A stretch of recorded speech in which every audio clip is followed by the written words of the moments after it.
Hello everybody, my name is Petr Koutný and today I'm going to show you another amazing chess game of great Magnus Carlsen. So if you are enjoying chess, if you are enjoying beautiful chess games, let's see another nice game. Let's welcome and let's enjoy another Magnus Carlsen's victory. White is Anton Korobov, rated 2672. Black is Magnus Carlsen, rated 2856. My name is Petr Koutný and let's welcome. So Magnus played move a6 and the idea behind this move is to wait for move c4, and after that Black should take on c4 and play move b5. That's the idea and that's the reason why Magnus played move a6. So maybe White will not hurry to play move c4 and he played move b3. So he is ready to go for bishop's exchange, but my question is, what's the price for this exchange? Because White has to play 3 moves to be able to exchange this bishop, and maybe this is too much. I mean, this is too much to still claim advantage, because b3, bishop a3 and bishop will take on f8. That's a 3 moves, and at the end maybe White will lose advantage. Of course, White will not lose a game, but it will be hard since this maneuver to speak about White's advantage. Never mind, both players are happy and both players of course are playing this position. So maybe let's speak about this position. 2 Black's minor pieces are in the game, but only 1 White's piece is a game. So that's the price of this maneuver. So maybe White is behind development, but Black lost a right to go for a short or long castle. Maybe this king is not a safe king, but still there is no danger and there is nobody able to attack Black's king.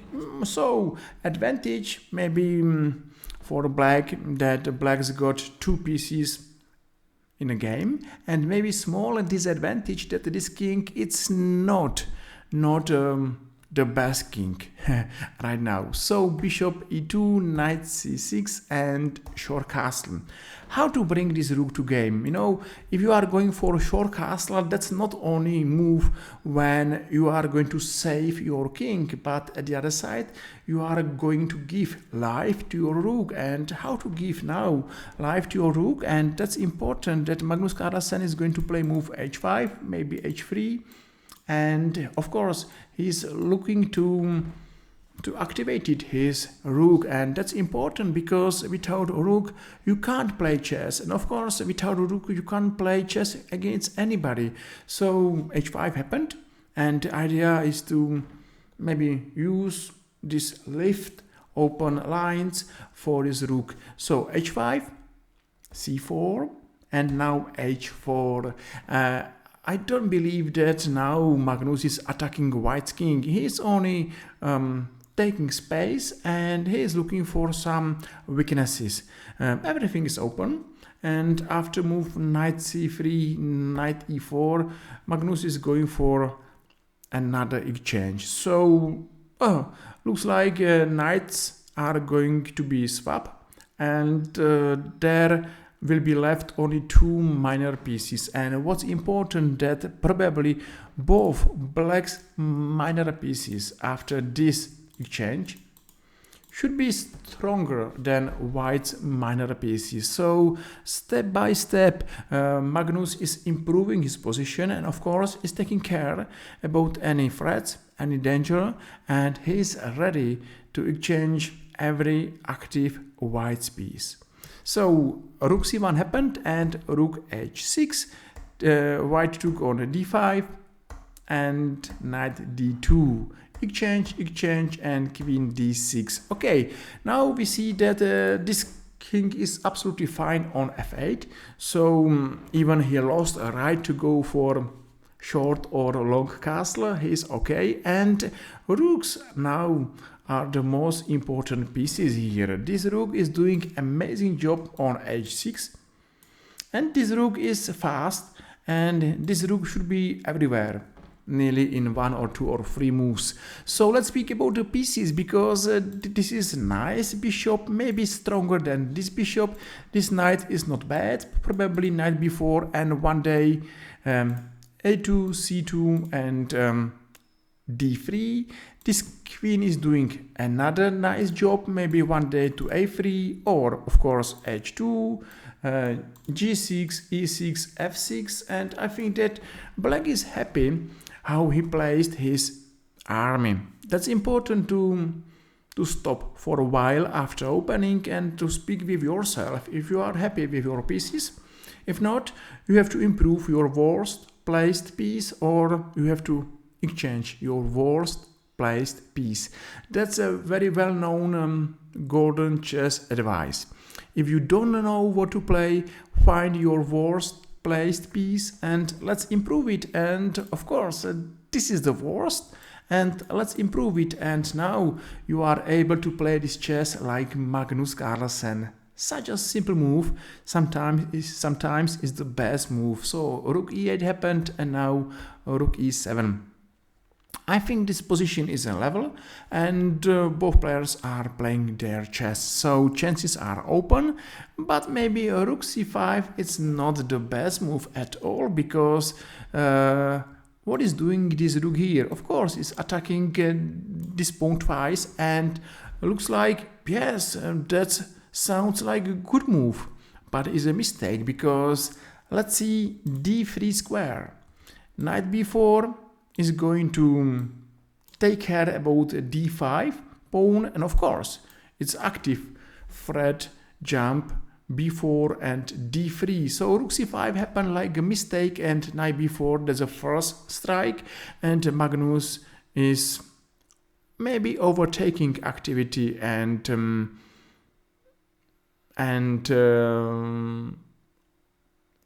that's the first sign how Magnus is going to play. And of course this is the answer that Magnus is playing for a victory.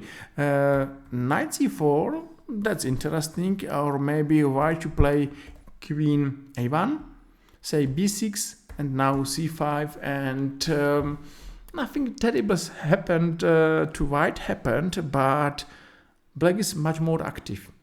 And you know, d5, c5, and I have the feeling that all black's pieces are doing good job, and Magnus here in this position is outplaying his strong opponent. Of course, Anton Korobov is a strong grandmaster, but Magnus Carlsen is one of the best chess player ever, and this position I am able to read this position like black is absolutely fine. Maybe white is a little bit in defense. So let's come back, because that's another story. After knight b4, knight c4 happened, and queen e6. That's nice that Magnus Carlsen is playing a simple chess, and how is possible that he is nearly every time playing the best move? What was a mistake here? It was to take on c4. It's a mistake, because now white will take on f5, and mainly because of this king on f8, mainly because of this strong f3 bishop and this queen. I think that this position is nice for white, and here black should face big difficulties. But Magnus Carlsen is not nearly making any mistakes, and of course that's the why he was not happy to take this knight, and he came to e6. Why not? Now he should take this knight, because if he will take knight, that is not rook times f5. So knight b2 and h3. Very important move, and you will see in future how this move is working very well for black. g3, and yes, thank you very much for the pawn. And maybe I don't think that there is some kind of compensation. Yes, what's happened, for example, if now white is taking on d5, he is losing queen, because white will have to then take on e6 and of course check on e2.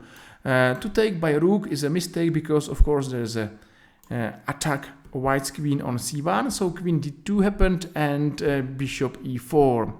The reason why, say white will take on e4 and there is checkmate on g2, and that's the reason why move h3 was such a strong move. You know, Magnus Carlsen is a super strong in calculation and he is able to see a long variation and has a great feeling where to find counter-attack and where to be active. So even this position maybe looks like dangerous.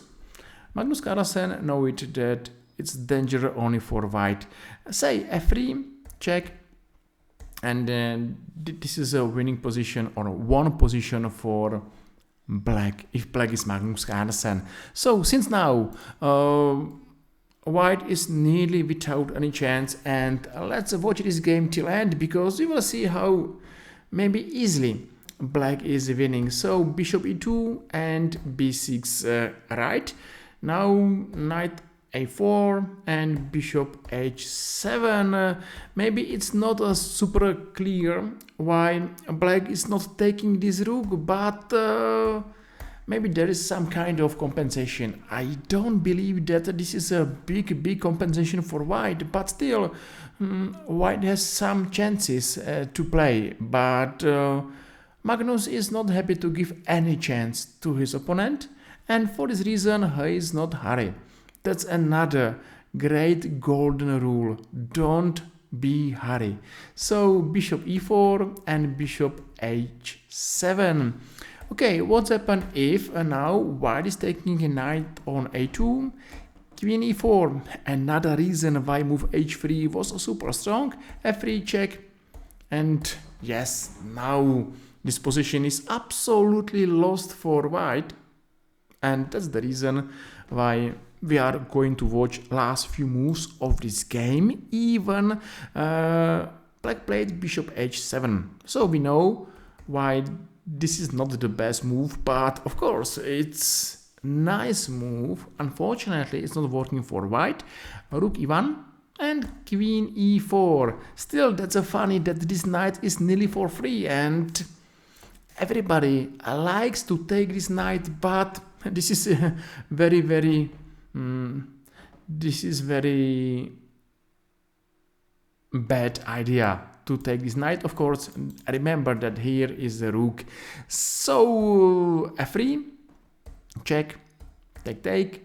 Still on c5 is a rook, but here is a pawn, here is a pin, and at the end, altogether, that's only another beautiful victory of Magnus Carlsen. Looks like sometimes Magnus is winning like nothing, like everything is simple, and you know, Magnus Carlsen is beating another super strong grandmaster, but you know, he's great and he's playing fantastic chess. So now, of course, white is without any chance, and black is winning this game easily. So after move g5, white resigned it, and we saw another amazing chess game of Magnus Carlsen. And if I'm coming back and if I'm going to play this game faster, and we see some interesting moment of this game. a6 was interesting, of course. Bishop a6, I think that was nice, and what I like a lot, it was h5, h4, h3, and at the end with this move, Magnus found it lots of tactics there.